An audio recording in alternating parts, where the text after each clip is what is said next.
किसान, मजदूर और यही दो ऐसे तबके हैं जिनको मिलाकर जनता बनती है, पब्लिक बनती है। पब्लिक को विकास चाहिए, लेकिन विकास के साथ ही महंगाई से मुक्ति भी चाहिए।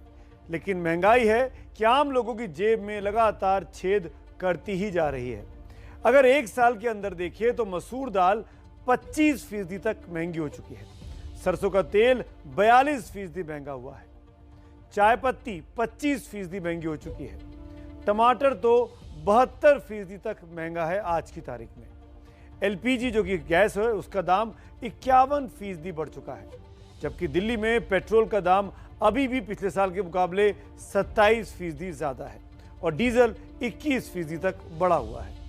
डीजल पेट्रोल के दाम में तो ये राहत थी क्योंकि 3 नवंबर को पिछले साल की तुलना में पेट्रोल 35% महंगा हो चुका था और डीजल 38% तक उसमें कुछ राहत सरकार ने दे दी है। एक्साइज ड्यूटी घटी है तो कीमत कम हो गई है, कुछ राहत आम पब्लिक को मिली है। वैसे कल से एक और महंगाई आपका इंतजार कर रही है। आपका मोबाइल फोन पर बात करना, डेटा इस्तेमाल करना, चाहे आप ऑफिस के लिए कॉल कर रहे हो या स्कूल के लिए आप पढ़ाई कर रहे हो, सब चीज़ें अब और आपकी जेब पर असर डालने वाली है।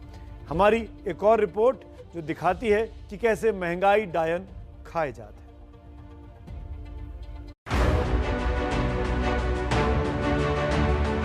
आजकल के टाइम में सर पढ़ाई पेमेंट सब इससे ऑनलाइन ही हो रहा है सर। बेरोजगारी होती जा रही है और कहाँ से रिचार्ज कराएं, ये भी समस्या है।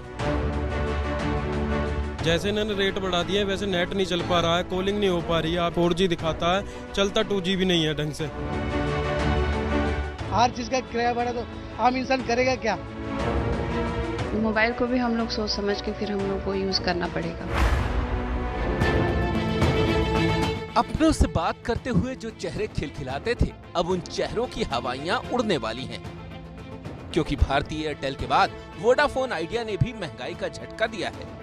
घाटे का हवाला देते हुए कंपनी ने अपने प्रीपेड प्लान्स की कीमतों में 25% तक बढ़ोतरी की है, जिसका मतलब ये है कि अब फोन पर लोगों का हालचाल लेना भी आपको महंगा पड़ेगा।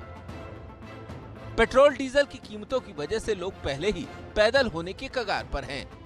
सब्जियों की कीमत भी आसमान छू रही है।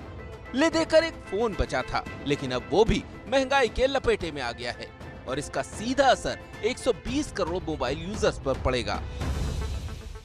सबकी जेब पे लोड पड़ेगा और कॉल तो महंगी होगी, रिचार्ज महंगा तो कॉल तो महंगी होनी है ही। अगर कोई मतलब वेबसाइट भी खोल रहे हैं तो वो भी अच्छे से ओपन नहीं हो पा रही है, हमारी बहुत ज़्यादा समस्या। और ये प्लान और बढ़ा रहे हैं, पहले भी कई बार कंपनियां बढ़ा चुकी हैं, लेकिन फैसिलिटी के नाम पे तो जीरो ही रही हैं सब। जो इतना महंगा करोगे तो फोन नहीं चलाएंगे, यही होगा। नहीं होगा तो आप चिट्ठी पुर्जी फिर कोरियर से अपना चिट्ठी लिखेंगे, फिर कोरियर में डालेंगे, अपना बीवी पढ़ लेगा। अब लेटर का जमाना ही आने वाला है कुछ दिन में, अगर ऐसी टैरिफ बढ़ता रहा तो। ये चिंता सिर्फ चंद लोगों की नहीं, बल्कि समाज के हर वर्ग पर बढ़े हुए टैरिफ की मार पड़ेगी। पहले 79 रुपए के मिनिमम रिचार्ज पर उन्हें फोन की सुविधा मिल जाती थी, लेकिन अब वोडाफोन आइडिया का सबसे छोटा रिचार्ज भी 99 रुपए का हो गया है। बढ़ी हुई कीमतें कैसे एक परिवार का बजट बिगाड़ सकती हैं, अब वो जान लीजिए। पहले 28 दिनों के लिए 2 GB डेटा का पैक 299 रुपए में मिल जाता था, लेकिन टैरिफ बढ़ने के बाद अब वही पैक 359 रुपए का हो गया है, यानी सीधे 60 रुपए की बढ़ोतरी। अब फर्ज कीजिए कि किसी परिवार में 4 मोबाइल फोन यूजर्स हैं। 299 रुपए के प्लान के हिसाब से चारों लोगों का मासिक बिल 1196 रुपए था, लेकिन 359 रुपए के हिसाब से उन्हीं चारों लोगों को 1436 रुपए देने पड़ेंगे। मतलब एक महीने में 240 रुपए की बढ़ोतरी। कोरोना के बाद ज्यादातर सुविधाएं ऑनलाइन मिल रही हैं। बच्चों की पढ़ाई हो या फिर वर्क फ्रॉम होम, सब कुछ इंटरनेट के आसरे चल रहा था, लेकिन वोडाफोन आइडिया लिमिटेड ने डेटा प्लान में भी 20% तक बढ़ोतरी कर दी है। पहले 50 GB डेटा का टॉपअप 251 और 100 GB डेटा का टॉपअप 351 रुपए में हो जाता था, लेकिन अब यही टॉपअप 298 और 418 रुपए का हो गया है। मतलब 50 GB टॉपअप 47 रुपए और 100 GB टॉपअप 67 रुपए महंगा हो गया है। कोविड की वजह से ज्यादा प्रॉब्लम है और इससे और ज्यादा प्रॉब्लम आएगा। एयरटेल और वोडाफोन ने दोनों ने ही मार्केट जमा के रखा है, तो अभी तीसरा कुछ ऑप्शन नहीं रहने की वजह से इसमें बेर तो जनता ही करेगी जो भी है। और पार्टिकुलर जो खर्च है वो तो बाधा हुआ है, उसके ऊपर और भी खर्चा बढ़ जाएगा। ये बहुत ज़्यादा आगे चल के इकोनॉमिकली एक बर्डन होने वाला है। मेरा 2 बच्चा है, दोनों ही तो ऑनलाइन क्लासेस, ट्यूशन, सब कुछ ऑनलाइन, तो डेटा चार्जेस भी बहुत हाई हो जाएगा। 25% तक कहा जा रहा है कि टैरिफ को बढ़ाया जाएगा, तो आदमी कहाँ से खाएगा, क्या कमाएगा, क्या खाएगा? बेरोजगारी अपनी तरह चरम पर है। टेलीकॉम कंपनियां पहले ही लाखों करोड़ रुपए कर्ज में डूबी हैं, इसीलिए सारी कंपनियां मिलकर जनता की जेब काटने पर तुली हैं। तो मोबाइल से बात करने पर आपकी जेब कटने वाली है, लेकिन मोबाइल कंपनियों के भी अपने तर्क हैं।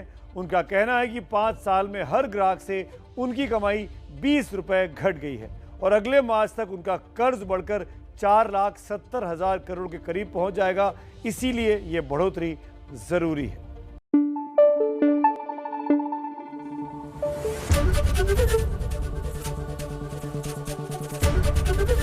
एबीपी न्यूज़ आपको रखे आगे।